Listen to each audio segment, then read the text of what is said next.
साथियों नमस्कार, जय हिंद। आप सभी का स्वागत है आज के हमारे इस सत्र में। आज हम चर्चा करने वाले हैं वर्तमान में बाज़ार में चर्चित एक मुद्दा 33,000 शिक्षक भर्ती का। इस 33,000 शिक्षक भर्ती के लिए आज हमारी जो चर्चा होने वाली है, इस चर्चा में हमारे अतिथि हैं वर्तमान में व्याख्याता के रूप में कार्यरत माननीय श्री गौरव वर्मा जी। गौरव वर्मा जी, आपका हमारे इस प्रोग्राम में स्वागत है।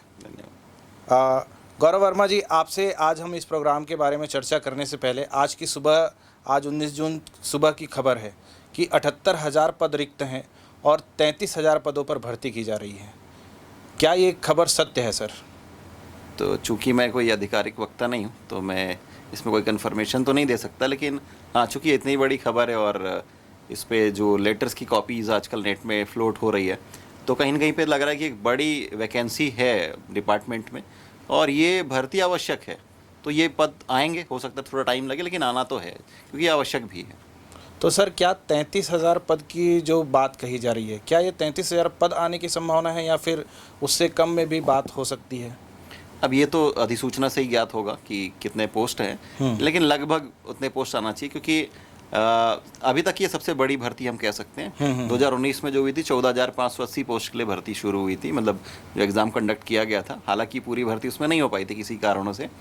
तो हम ये मान करके चल सकते हैं कि लगभग अधिकतम 33,000 पद तो कम से कम आ ही जाएंगे इस सेक्शन पे, तभी एग्ज़ाम होगा। मतलब अभी तक की सबसे बड़ी भर्ती यहाँ पर होने वाली है 33,000 पदों की। सर, तो ये शिक्षा विभाग है, शिक्षा विभाग के अंतर्गत शिक्षा कर्मी वर्ग 1, वर्ग 2, वर्ग 3 इस प्रकार की अलग अलग जो विभाग होते हैं, क्या इन विभागों के अंतर्गत अलग अलग कोई भर्ती होने वाली है या संपूर्ण शिक्षा विभाग की टोटल 33,000 भर्ती है? देखिए, बात ऐसी है कि स्कूल शिक्षा विभाग में लोक शिक्षण संचालनालय जो संस्था है वो व्याख्याता के पदों के लिए नियुक्ति के लिए जिम्मेदार होती है और व्यापारिक शिक्षा मंडल जो है वो उनके निर्देशानुसार एग्ज़ाम का कंडक्शन करती है। तो उसमें जो मेनली पोस्ट आने वाले वो व्याख्याता के पद होंगे जी, शिक्षक के पद होंगे और सहायक शिक्षक के भी पद होंगे जी। तो वो विषयवार जब अधिसूचना आएगी तो विषयवार जानकारी हमको वहाँ पर मिल जाएगी।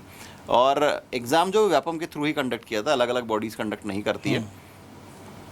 ठीक है, मतलब ये जो पूरी भर्ती प्रक्रिया है ये व्यापम के माध्यम से आयोजित की जाने जी वाली है। हाँ, एग्ज़ाम व्यापम ही कंडक्ट करता है। और ये जो पूरी भर्ती प्रक्रिया है इसमें सहायक शिक्षक, शिक्षक और व्याख्याता 3 अलग अलग वर्ग में भर्ती होगी, जी हाँ, है ना? तो सर, इसमें जो सहायक शिक्षक के पद हैं या शिक्षक के पद हैं या व्याख्याता के पद हैं, इन पदों की कितनी सीट आने की संभावना है या फिर कितने पद आने की संभावना है इसमें? एग्जैक्टली तो अभी कुछ कहा नहीं जा सकता फिर से, लेकिन हम ये कह सकते हैं कि लगभग औसतन 200 पद हर एक सब्जेक्ट में व्याख्याता के लिए आएंगे। पिछले नोटिफिकेशन से अगर आप कंपेयर करें तो एक मोटे तौर पे अंदाज़ा लगाया जा सकता है। एग्जैक्टली हम कुछ कह नहीं सकते। सर, जैसे न्यूज़पेपर की कटिंग की मैं बात कर रहा था, तो न्यूज़पेपर में जैसे लिखा हुआ था कि 2,500 समथिंग कुछ पद की बात हुई थी जो व्याख्याता स्पेसिफिक है। चूँकि आप व्याख्याता हैं इसलिए मैं व्याख्याता की चर्चा कर रहा हूँ। तो व्याख्याता स्पेसिफिक की 2,500 पद की बात हुई थी। तो ये सर, ये व्याख्याता क्या केवल आप जैसे गणित के व्याख्याता हैं, तो और भी अलग अलग विषयों के व्याख्याता होंगे? तो ये 2,500 जो व्याख्याता की बात हो रही है, 2,500 पद लगभग की जो व्याख्याता की बात हो रही है, ये व्याख्याता किस विषय के लिए होंगे? तो देखिए, जितने सब्जेक्ट्स होते हैं हमारे छत्तीसगढ़ बोर्ड में, जैसे कि है physics, chemistry, mathematics, biology, commerce, Hindi भी है, इंग्लिश भी है। संस्कृत के लिए बात चल रही है कि इस बार संस्कृत के पोस्ट और हिंदी के लिए पोस्ट आने वाले हैं। इंग्लिश का पिछले बार तो हुआ था।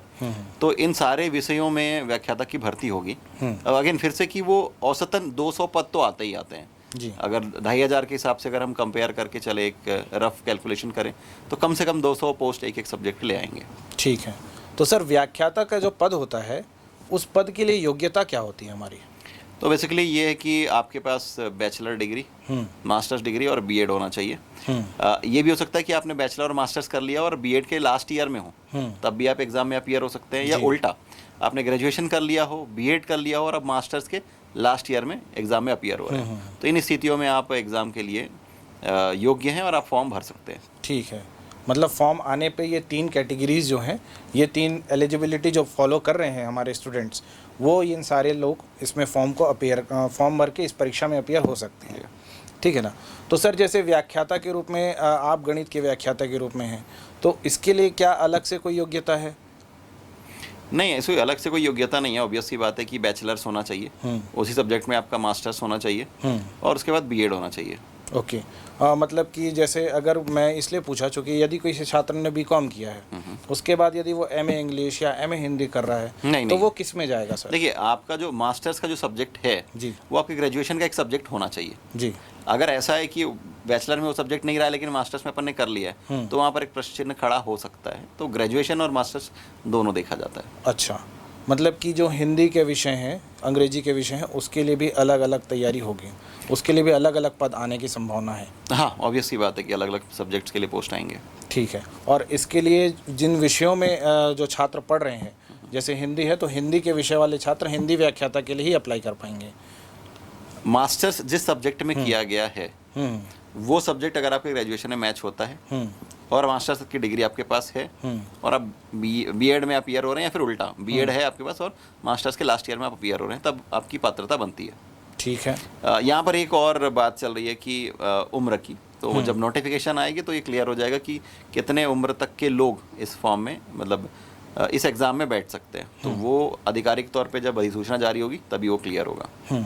सर, तो आपने अपनी यह तैयारी के दौरान या फिर इस परीक्षा की तैयारी के लिए क्या कोई ऐसे संस्थान है जो इस परीक्षा की विशेष रूप से तैयारी करवाता हो? देखिए, संस्थान तो होते हैं, ऑब्वियस सी बात है, मार्केट में काफ़ी सारे इंस्टीट्यूट अवेलेबल हैं जो कि इस परीक्षा की तैयारी कराते हैं। लेकिन यहाँ पर इन सब के बाद एक चीज़ निकल करके सामने आती है कि सामने वाला कितना मेहनत कर रहे हैं, दूसरा उसके पीछे मेंटरशिप जो मिल रही है, उनको गाइडेंस कैसा मिल रहा है।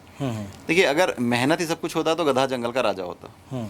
तो सिर्फ अंधाधुंध मेहनत करना ये काफ़ी नहीं है। एक दिशा होनी चाहिए, एक प्लानिंग होनी चाहिए। इतना कम टाइम है, कितना रिसोर्स है, उन सब फैक्टर्स को ध्यान में रख करते हुए हम काम कर सकते हैं। अच्छी बात है। मतलब कि एक छात्र चाहे तो अपने बलबूते पर भी ये तैयारी कर सकता है। ऑब्वियस ही बात है, कर सकता है। लाइक 2019 में जिस एग्ज़ाम में मैं अपीयर हुआ था तो हमारे साथ भी यही था कि 2019 तक लगभग 9-10 साल हो चुके थे पढ़ाते हुए। फिर वो एक अच्छा अनुभव आपको हो जाता है पढ़ाते पढ़ाते। तो जब ये पोस्ट आया था तो मैं और मेरे मित्र ने हमने शुरू किया था कि 2 बच्चा भी आएगा, हम पढ़ाएंगे। और हमारे साथ 6 बच्चे शामिल हुए थे और उसमें से लास्ट तक सिर्फ 5 लोग थे। और हमारी क्लास काफ़ी इंटेंसिव चलती थी क्योंकि बात ऐसी होती है ना कि आप अपने लिए समय नहीं निकाल पाते। जब बात आती है छात्र हित की तब आप समय निकाल लेते हैं और अपने लिए पढ़ाई नहीं हो पाती, लेकिन वैसा हो जाता है। तो हमने ये किया था कि वो 5 बच्चों को हमने पढ़ाना शुरू किया और सुबह 8 बजे हम शुरू करते थे और 3-4 बजे तक का हमारा सेशन चलता था। बीच में आधे घंटे का गैप होता था, कंटिन्यूस सेशन होता था। हम 2 व्यक्ति क्लास लेते थे और लगभग 2 महीने में हमने पूरा कंप्लीट सिलेबस कर लिया था और काफ़ी अच्छा रिजल्ट रहा। उसमें से 5 में से 2 का सिलेक्शन हुआ था। अरे वाह। और उसमें से इंक्लूडेड मैं भी था। तो वो कहीं ना कहीं आपको फ़ायदा मिलता है ना कि आप जब मेहनत करते हैं ना तो वो कब किस तरीके से आपको फ़ायदा कर जाएगा ये हम अब नहीं कह सकते। तो मैं ये कहना चाहूँगा कि मेरा एक्सपीरियंस मुझे काम आया, टीचिंग एक्सपीरियंस काम आया। दूसरी बात है मैं ये भी कह सकता हूँ कि अगर वो बैच मैंने नहीं पढ़ा तो शायद मैं अभी यहाँ पर नहीं होता। कि आप जितनी बार मेहनत करते हैं, जितनी बार पढ़ते हैं, उतनी बार आपको कुछ नया सीखने के लिए मिलता है। तो वो काफ़ी अच्छा बैच था, इंटरेस्टिंग था। और आप ये सोचिए कि पूरा सिलेबस सिर्फ 2 महीनों में और वो भी अच्छे से, उसके बाद सिलेक्शन भी देना। तो वो अपने लिए भी एक अच्छा फीलिंग था कि यस, हमने जिस मोटिव के साथ स्टार्ट किया था वो एक अच्छा फीडबैक गया और जो इंटरेस्टेड थे, जिन्होंने मेहनत करी, उनको एक काइंड ऑफ रिवार्ड जॉब के तौर पर मिल गया। जी जी जी जी, ये तो बहुत अच्छी बात है सर। तो सर उस समय तो जैसे आप खुद भी पढ़ा रहे थे, ठीक है, और आप खुद भी तैयारी कर रहे थे, तो उस समय तो मतलब जो छात्र थे वो आपसे पढ़ पाते थे। क्या अभी ये संभव है? अभी तो आप स्वयं एक जगह पर जॉब पर हैं, तो क्या ये संभव है कि कोई छात्र अगर आपसे आज पढ़ना चाहे तो वो पढ़ पाए आपसे? देखिए, बात ऐसी है कि मैं बैक टू उस टाइम में जाना चाहूँगा। तो हमने तैयारी अलग से नहीं करी थी जी, हम पढ़ाते हमने सिलेबस देख लिया था, बस इतनी सी बात है। और हाँ, तो अभी हम ये कर सकते हैं कि आपके संस्था के माध्यम से भी एक मेंटरशिप प्रोग्राम शुरू कर सकते हैं जहाँ पे बच्चे आपके माध्यम से संपर्क कर सकते हैं और उनको गाइडेंस के लिए जो कुछ रिक्वायरमेंट होगा, जो जानकारी उनको चाहिए होगी, 1-to-1 हम बैठ करके उस पर डिस्कशन कर सकते हैं। और मैं भी चाहता हूँ कि अब चूँकि इतनी बड़ी भर्ती आ रही है और मैं इस फील्ड में ऑलरेडी इतने सालों से रहा हूँ, तो मेरे अनुभव का उपयोग सदुपयोग हो और बच्चों को हेल्प मिले वाकई में, जो सीरियस हैं, जो एग्ज़ाम के लिए तैयारी करना चाहते हैं। और कहीं न कहीं पे फाइनेंस भी काफ़ी मैटर करता है जी। तो ऐसे बच्चे जो फाइनेंशियली वीक हैं, मेहनत करना चाहते हैं, कर रहे हैं, लेकिन उनको कोई गाइडेंस ठीक से नहीं मिल पा रहा है कि क्या करें कैसे करें, तो वो हाँ, हम आपके संस्था के माध्यम से वो संपर्क कर सकते हैं।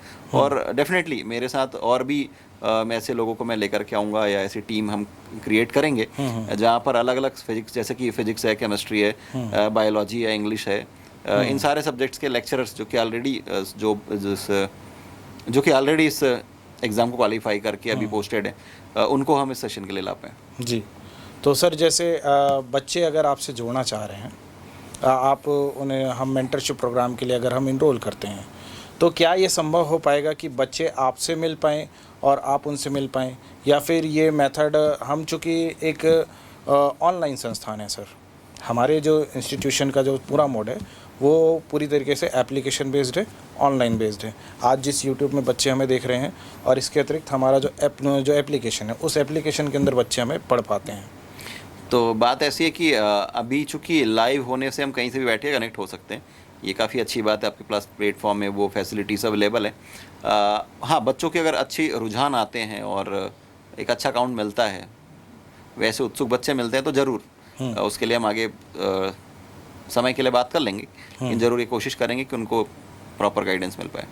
अच्छा, तो सर ये तो ऑनलाइन हमने सुविधा जो आरंभ की थी सर, हमारा जो सोच उस समय पे था संस्थान आरंभ करने का, क्योंकि छत्तीसगढ़ एक पूरा जनजाति क्षेत्रों से भरा हुआ क्षेत्र है, यहाँ पर जो पहुँच और कनेक्टिविटी की एक बहुत बड़ी समस्या होती है, हर गांव का बच्चा यहाँ तक नहीं पहुँच पाता है, इसीलिए हमने ये ऑनलाइन मेथड शुरू किया था सर। बहुत अच्छा। लेकिन अभी चूँकि हम रायपुर के हमारे स्टूडियो में बैठे हुए हैं, रायपुर में अगर कोई बच्चा आपसे पढ़ना चाहे, तो क्या वो डायरेक्ट आपसे फेस टू फेस मिलकर अपने डाउट्स या फिर जो सीधी क्लास है वो आपसे कंडक्ट करवा सकता है, या फिर आपके लिए क्या ऐसी एलिजिबिलिटी या फिर क्या ऐसा मानक होगा कि आप बच्चों को सीधे ऑनलाइन क्लास प्रोवाइड करेंगे, सॉरी ऑफलाइन क्लास प्रोवाइड करेंगे? देखिए, बात ऐसी है कि अगेन ये सब कुछ हैंडल करना इतना इजी टास्क नहीं होता जी। तो हम ये कर सकते हैं कि आपके संस्थान के माध्यम से हम उन बच्चों को सहायता करने की कोशिश करेंगे जो कि वाकई में ये एग्ज़ाम के लिए उतने ही उत्सुक हैं और मेहनत करने के लिए प्रयासरत हैं।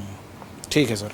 सर इसमें मैं एक अंतिम प्रश्न आपको, इस परीक्षा की पूरी तैयारी के दौरान जो होता है कि परीक्षा के दौरान बच्चे तैयारी तो करते हैं, ठीक है, तैयारी के बाद फिर उन्हें चाहिए होता है एक मॉक टेस्ट या फिर टेस्ट सीरीज़ का कोई पैटर्न, तो क्या आप अपनी तैयारी के दौरान ये चीज़ करते थे, टेस्ट सीरीज़ वगैरह? आप तो चूँकि खुद तैयारी कर रहे थे, तो ये कैसे संभव हो पाता था? देखिए, बात ऐसी है कि मेरा ये कहना होगा कि आप टेस्ट सीरीज़ के चक्कर में ना पड़ें।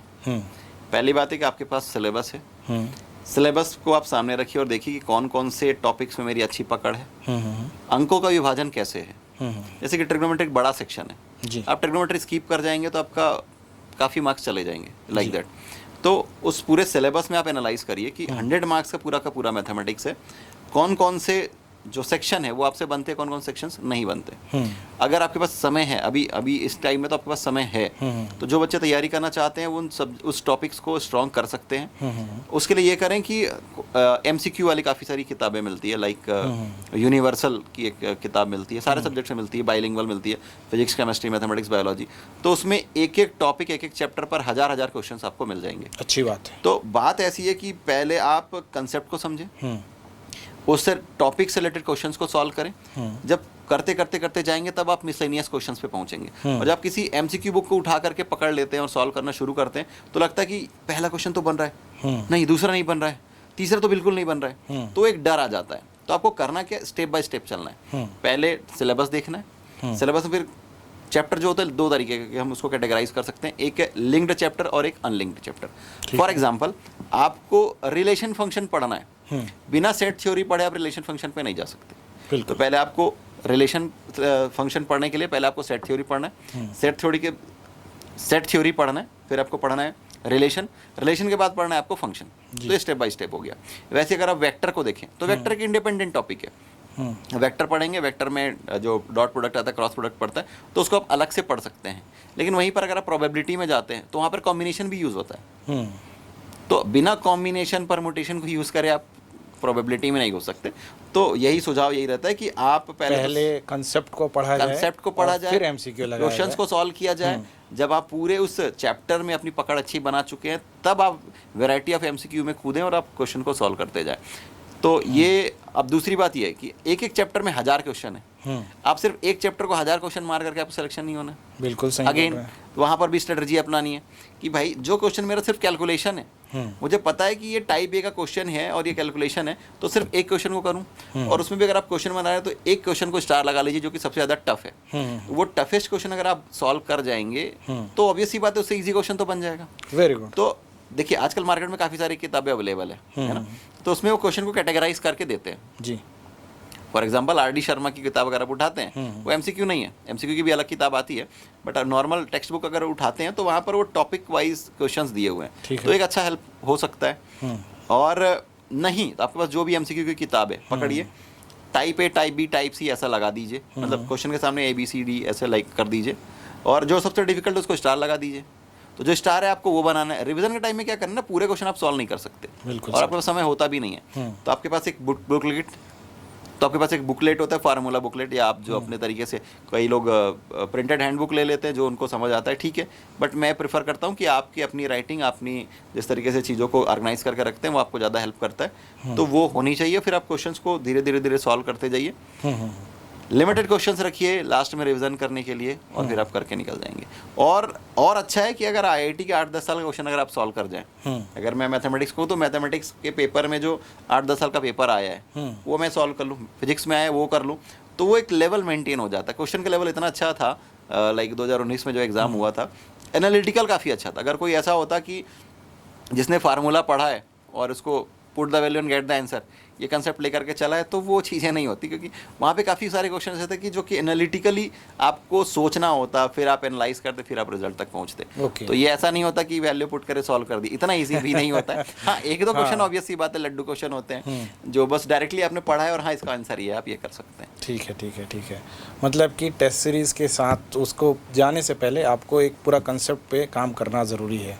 हाँ, कंसेप्ट पे काम करना जरूरी है। एक सबसे बड़ी बात जो कि मिस हो जाती है, फॉर एग्जांपल कोई एक बच्चा तैयारी कर रहा है, उसके सराउंडिंग में कोई नहीं है जो उसके डाउट को क्लियर कर सके, तो यहाँ पर ये काफ़ी प्रोमिनेंट देखा गया कि अगर आप उन चीज़ों को स्किप कर जाते हैं, क्योंकि कंसेप्ट इंटरलिंक्ड है, आपने वो कंसेप्ट सेट थ्योरी का पहले छोड़ दिया तो आपका रिलेशन नहीं बनेगा, आपका फंक्शन नहीं बनेगा, और जब लीनियर इनइक्वालिटी सॉल्व करेंगे तब तो और कुछ समझ ही नहीं आएगा कि इसका इंटरसेक्शन लूँ, किसका यूनियन लूँ। तो बात ऐसी है कि आपको कम से कम एक ऐसा मेंटर चाहिए, एक ऐसा गाइड चाहिए जो आपके उस डाउट्स को क्लियर कर सके। मैं यहाँ पर एक इम्पॉर्टेंट रोल देखता हूँ एक कोच का। देखिए, वही सेम ट्रिक जिस तरीके से आप बैटिंग करते हैं आप सीख सकते हैं, लेकिन वो सीखने में आपको सालों लग जाएंगे, लेकिन वहीं पर अगर आपको कोच वो चीज़ों को सिखाता है तो काफ़ी कम समय आप वो सीख करके निकल जाते हैं। कोच अपना अनुभव आपके साथ लेकर एग्जैक्टली। तो जो स्ट्रगल, जो मेहनत आपके कोच ने करी है, कहीं ना कहीं पर वो आपको हेल्प करता है आगे जाने के लिए, क्योंकि वो जो रास्ते की काट छाट है वो आपको वही ला करके देता है जो ज़रूरी है, कम टाइम पे प्रिसाइजली जो आपके लिए रिक्वायर्ड है वो आपको सजेस्ट कर सकता है। बहुत सही बात बोली। ये चीज़ हम समय के साथ, ये चीज़ आप भी समझेंगे जब तैयारी करते करते जब आगे बढ़ेंगे, या फिर आज आप भी किसी न किसी स्तर के बच्चों को पढ़ाते होंगे, तो आपको ये चीज़ याद होगा कि आप जो प्रश्न आपको 10वीं में कठिन लगता था, वो प्रश्न आज आपके लिए बहुत सरल हो गया है। आज वो प्रश्न आप अपने बच्चों को बता पाते हैं, और आप बता पाएंगे कि 10वीं के सिलेबस में क्या पढ़ना चाहिए और क्या नहीं पढ़ना चाहिए। ये चीज़ आज आप सीख चुके हैं, तो इसमें आपका अनुभव है। वैसे ही सर, आप व्याख्याता के रूप में आपने जो योग्यता हासिल की है, या फिर आप आज जहाँ पहुँचे हैं, इसके लिए आपने अपना पूरा जो मेहनत किया है उससे आप छात्रों को गाइडेंस प्रोवाइड कर सकते हैं। तो सर, अगर गाइडेंस प्रोग्राम अगर हम प्रारंभ करना चाहें, या फिर मेंटरशिप प्रोग्राम हम प्रारंभ करना चाहें, तो हम किस तिथि से ये चीज़ आरंभ कर पाएंगे? अगर आप हमें कोई समय बता पाएँ तो हम छात्रों को ये बता देंगे। देखिए, बात ऐसी है कि चूँकि टाइम कंस्टेंट होता है तो काफ़ी बड़े अकाउंट में हम नहीं ले पाएंगे। एक लिमिटेड नंबर ऑफ़ स्टूडेंट्स अगर आप अवेलेबल कराते हैं तो हम 1 जुलाई से हम ये प्रोग्राम शुरू कर सकते हैं, जिस पे हम ये बताएंगे कि क्या क्या कैसे पढ़ना है, कहाँ से कौन कौन से रिसोर्सेस लेनी है जी, और किस तरीके से स्ट्रेटजी बना करके काम करना है, तो ये कर सकते हैं। लेकिन वही फिर से टाइम कंस्टेंट है और रिसोर्स लिमिटेड है, तो लिमिटेड नंबर ऑफ़ सीट्स के लिए हम ऐसा कर सकते हैं। ठीक है सर, तो ठीक है, व्याख्याता के तो सर गणित के व्याख्याता हैं, तो गणित के जितने भी छात्र अभी ये प्रोग्राम देख रहे हैं उनके लिए तो सर स्वयं उपलब्ध रहेंगे। इसके साथ साथ और जितने भी विषय हैं जो व्याख्याता भर्ती के अंदर आयोजित किए जा रहे हैं, पहली तो कोशिश ये होगी बतौर संस्थान की हम वैसे योग्य और जो अनुभवी व्याख्याता हैं उनको हम आपके तक ले आएँ, और दूसरी कोशिश ये होगी कि आप अगर उनसे मिलना चाहते हैं, आप अगर उनसे पर्सनल गाइडेंस लेना चाहते हैं, तो हम उन्हें आपके लिए इस प्लेटफॉर्म पर लेकर आ पाएँ। ठीक है, तो कोशिश हमेशा से यही रहती है कि आपके लिए अच्छा करें और आपके लिए बेहतर करें। इसी प्रयास में आज हम थे यहाँ पर गौरव वर्मा जी के साथ। गौरव वर्मा जी, आपने अपना बहुमूल्य समय हमें दिया, उसके लिए बहुत बहुत धन्यवाद आपका। जीवल जी। छात्रों, जैसा ही हमारा ये जो सेशन है वो लाइव होगा, इसके बाद फिर मैं जानता हूँ कि आप लोग बहुत से लोग हमसे जुड़ेंगे, तो जो भी लोग जुड़ना चाहते हैं उनके लिए हम यहाँ पे नीचे का अपना नंबर दे रहे हैं, और डिस्क्रिप्शन बॉक्स के अंदर भी आप हमारा एड्रेस और नंबर सर्च कर पाएंगे। उसे सर्च करके या फिर आप हमें कॉल करके सीधे सीधे संपर्क कर सकते हैं। ठीक है, मिलेंगे फिर अगले किसी सेशन में, तब तक के लिए धन्यवाद। जय हिंद, वंदे मातरम।